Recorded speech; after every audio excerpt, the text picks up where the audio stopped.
Hello बच्चों, आज की वीडियो के अंदर हम बात करने वाले अपने कैश फ्लो चैप्टर की, जिसके अंदर मैं आज आप लोगों को लायबिलिटी साइड, केवल लायबिलिटी साइड के अंदर बहुत सारी चीजें होती हैं कि जो हमारी 3 एक्टिविटी होती हैं।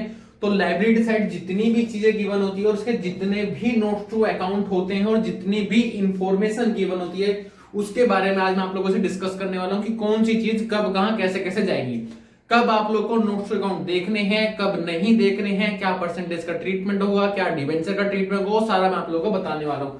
तो आज आप लोगों को सिर्फ सुनना है, सुनने के साथ में जो केवल देखने चीजें कि कहां कहां जाते हैं, क्योंकि आप सभी बच्चे जो आप लोग ऑपरेटिंग, इन्वेस्टिंग, फाइनेंसिंग, ये तीनों एक्टिविटी पढ़ चुके हो।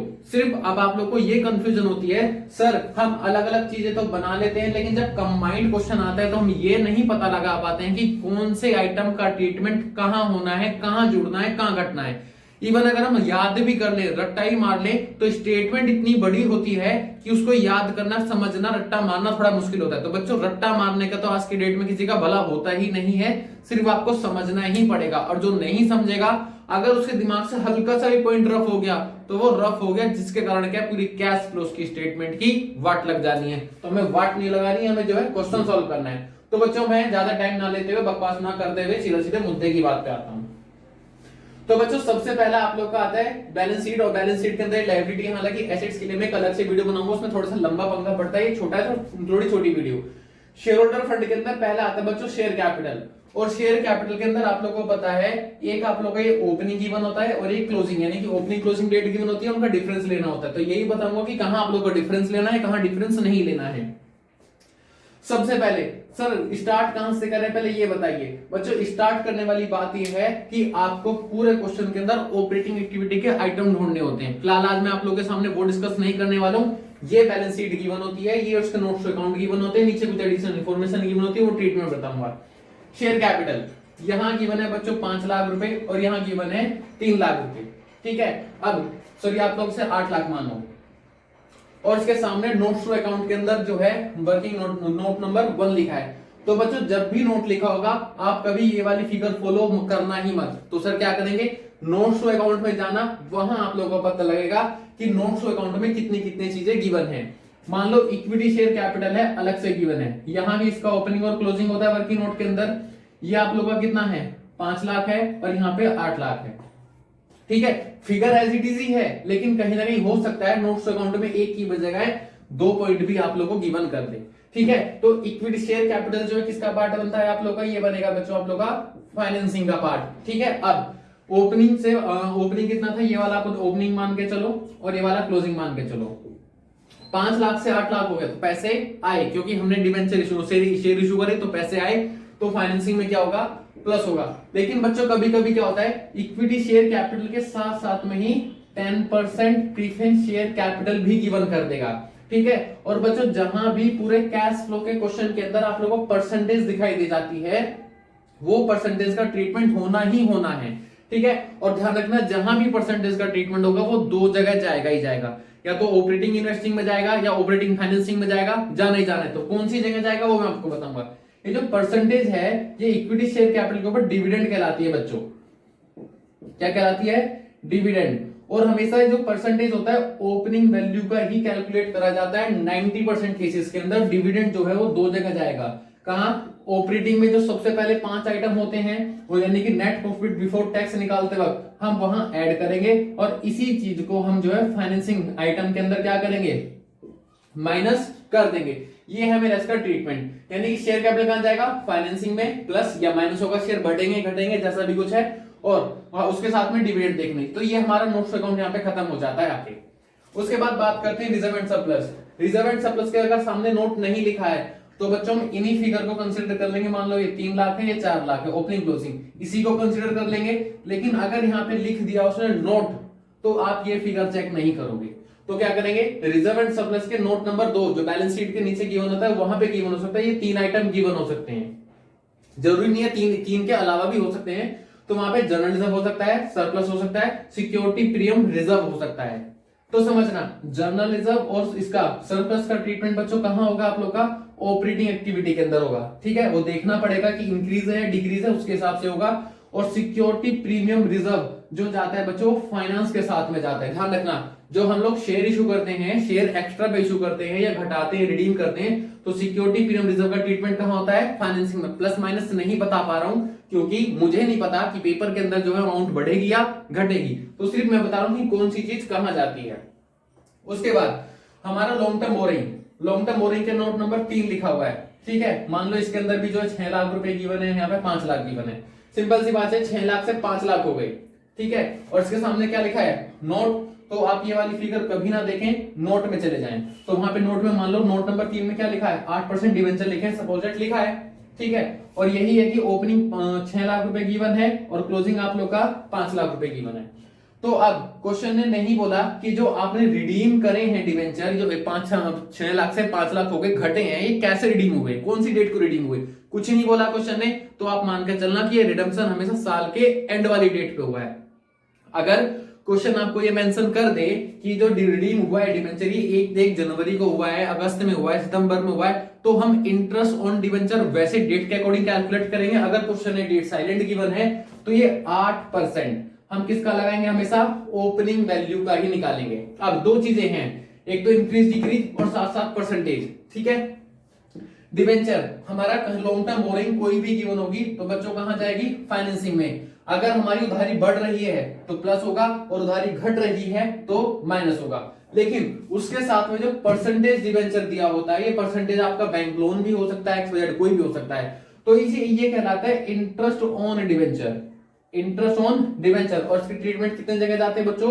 2 जगह, एक ऑपरेटिंग में जाके प्लस हो जाना है और एक फाइनेंसिंग में जाके बच्चों ये आप लोग का माइनस हो जाएगा। ये यहां तक का आपका ट्रीटमेंट हो गया। अब वहीं अगर बात करें करंट लायबिलिटी, बच्चों आप लोग के टीचर ने सबने पढ़ा होगा कि करंट लायबिलिटी का ट्रीटमेंट जो होता है हमेशा ऑपरेटिंग में होता है। लेकिन कहीं ना कहीं वो बिल्कुल बात सही है, लेकिन 2% थोड़ी सी गलत हो जाती है कभी कभी। कब होता है कि मान लो आपको ट्रेड पेबल गिवन है, और अगर इसके भी नोट गिवन है तो नोट में जाकर देखेंगे, अगर नोट गिवन नहीं है तो इसका डिफरेंस ले लेंगे, ठीक है।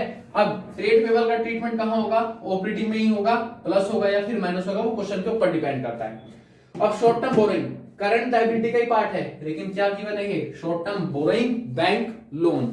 जब भी हम कभी किसी से हाथ उधार पैसा लेते, किसी से कैश उधार लिया है या बैंक में उधार लिया है, तो उसका उधार लेन देन का जो ट्रीटमेंट है वो बच्चों फाइनेंसिंग में जाता है, ठीक है। फाइनेंसिंग में अगर हमने लोन लिया है तो प्लस, और अगर हमने लोन दिया है तो माइनस, ठीक है। ये इसका ट्रीटमेंट हो गया। एक लास्ट आइटम बचा बच्चों, provision for tax, sorry short term provision, और इसके सामने कितना लिखा है? नोट। तो हमेशा ध्यान रखना, नोट के सामने वाली फिगर कभी नहीं देखेंगे, हमेशा नोट्स को अकाउंट में जाएंगे और वहां पे ज्यादातर क्या लिखा रहता है? प्रोविजन फॉर टैक्स ही लिखा रहता है। अब प्रोविजन फॉर टैक्स का ट्रीटमेंट कैसे कैसे होता है वो देखना बच्चों। मेरी वीडियो को आप दोबारा से पॉज करके दोबारा से जरूर देखना, क्योंकि इसके अंदर जो चीजें मैंने लिखाई है आप लोग लिख लेना। और इसके बाद में आप लोगों के सामने जो है कल जो है इन्वेस्टिंग का एसेट्स का ट्रीटमेंट बताऊंगा, कहां अकाउंट बनता है, कहां अकाउंट नहीं बनेगा, ऐड होगा, लेस होगा, करंट एसेट्स का ट्रीटमेंट क्या होगा, मैं आप लोगों को नेक्स्ट वीडियो के अंदर जरूर बताऊंगा। फिलहाल प्रोविजन फॉर टैक्स, ये बच्चों गिवन है ओपनिंग, ये गिवन है क्लोजिंग। ये 80,000 गिवन है और ये मेरा 50,000 गिवन है, मैं मान के चलता हूं, ठीक है। ये मेरा 50,000 गिवन है। क्वेश्चन ने प्रोविजन फॉर टैक्स केवल ओपनिंग और क्लोजिंग की इंफॉर्मेशन गिवन है, बाकी कुछ भी क्वेश्चन में गिवन नहीं है। प्रोविजन फॉर टैक्स कहां जाएगा? ऑपरेटिंग में ही जाएगा। प्रोविजन फॉर जो ऑपरेटिंग एक्टिविटी है वो 4 पार्ट में डिवाइड होती है। आप लोग मेरी पुरानी वीडियो जो है प्लेलिस्ट के अंदर जाकर देख सकते हो, वहां पे आप लोगों को सारा ऑपरेटिंग मैंने समझाया हुआ है।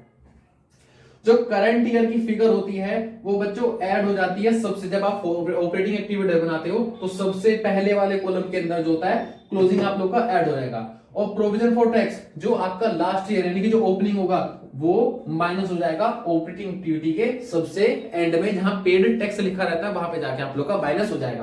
क्या सर इसके अंदर अकाउंट बनाने की जरूरत है? नहीं बच्चों, पूरे कैश फ्लो में ध्यान रखना, जब कभी आपको किसी एक ही चीज की 2 से ज्यादा इंफॉर्मेशन गिवन हो, 2 से ज्यादा इंफॉर्मेशन गिवन हो, तो 101% आप लोग को वहां पे अकाउंट बनेगा ही बनेगा, ठीक है। अब प्रोविजन फॉर टैक्स अगर 2 गिवन है तो करंट ईयर का ऐड और लास्ट ईयर का माइनस।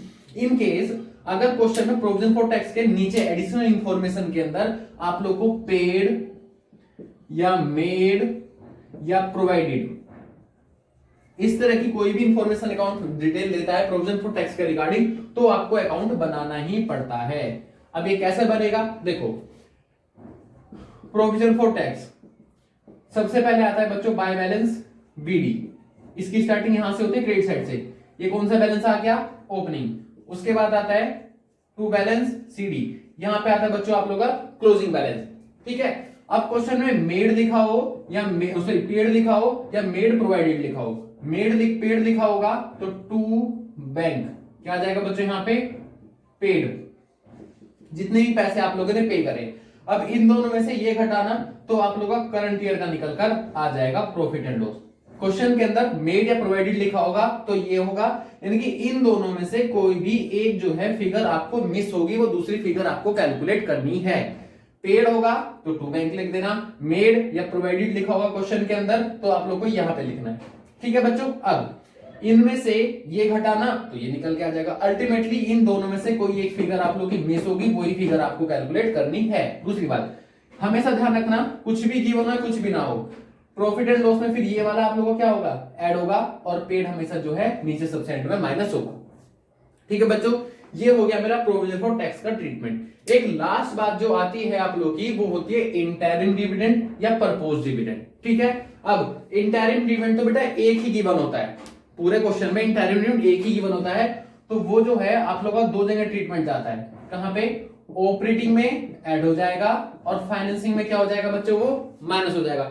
याद करना बड़ा मुश्किल है, लेकिन अगर एक चीज को हम बार बार हम प्रैक्टिस करें या सुने तो हम आराम से याद कर जाते हैं। बच्चों एक छोटी सी बात बताता हूं, अगर आप लोग अपने घर से स्कूल जाते हो, स्कूल से घर आते हो, क्या रास्ता याद नहीं होता, क्या आप रास्ता कभी भूल जाते हो, कभी नहीं भूलते। क्यों, क्योंकि आपका घर से स्कूल तक आना जाना वो बहुत बार हो चुका है, जिसके लिए आपको उसकी प्रैक्टिस हो चुकी है, आप रास्ता नहीं भूलते। लेकिन अगर वहीं आपको कोई नए रास्ते पे ले जाए तो आपको 5-6 दिन लग जाते हैं उस रास्ते को याद करने के लिए। क्यों, क्योंकि आपकी वो नया है। तो वही सेम रूल यहाँ पे अप्लाई होता है। ये चीज आपके लिए नहीं है तो मुझे तो पता है, मेरे को तो रटा हुआ है क्योंकि मैं बहुत सालों से पढ़ा रहा हूं, लेकिन आप लोग अभी नए हो तो आप लोगों को समझने में क्या होगा, याद करने में थोड़ी सी दिक्कत आएगी। तो वो आप लोगों को कुछ इसी हिसाब से देखना है, हमें करना है, हमें सुनना है, हमें प्रैक्टिस करनी है, यही सब चीजें। ठीक है, इंटरिम का यही अमाउंट, एक ही अमाउंट गिवन होगी, वही ऑपरेटिंग में ऐड होगी, वही फाइनेंसिंग में माइनस होगी। लेकिन परपोज इवेंट बेटा दो गिवन होते हैं, कौन से, एक लास्ट ईयर वाला और एक गिवन होता है बच्चों आप लोगों को करंट ईयर वाला। लास्ट ईयर वाला और करंट ईयर वाला। बच्चों मेरी राइटिंग को ना नेशनल अवार्ड मिल चुका है, फिर आप लोग माइंड मत करना, ये मजाक की बात है, लेकिन समझने की कोशिश करना। लास्ट ईयर जो है वही चीज करंट ईयर का जो है कुछ भी नहीं होगा, परपोज डिविडेंड करंट ईयर का कोई ट्रीटमेंट नहीं होगा, लास्ट ईयर ही ऑपरेटिंग में ऐड हो जाएगा और लास्ट ईयर ही फाइनेंसिंग में आप लोग का माइनस हो जाएगा। कुछ इस तरीके से मेरा जो है पूरा इक्विटी एंड लायबिलिटी की बैलेंस शीट का आधा अधूरा पोर्शन अभी कंप्लीट हुआ है। पूरा जो पोर्शन बनेगा मैं आप लोगों का कल एसेट्स का बनेगा, कल मैं आप लोगों को नई वीडियो के अंदर उसके साथ समझा दूंगा। तो जो बच्चे अभी तक मेरे चैनल पर नए हैं पहले आप चैनल सब्सक्राइब कर लें ताकि आप लोग को आने वाली नोटिफिकेशन इस तरह की वीडियो अच्छी मिलती रहे। सो आज के लिए thank you, tata bye bye, see you.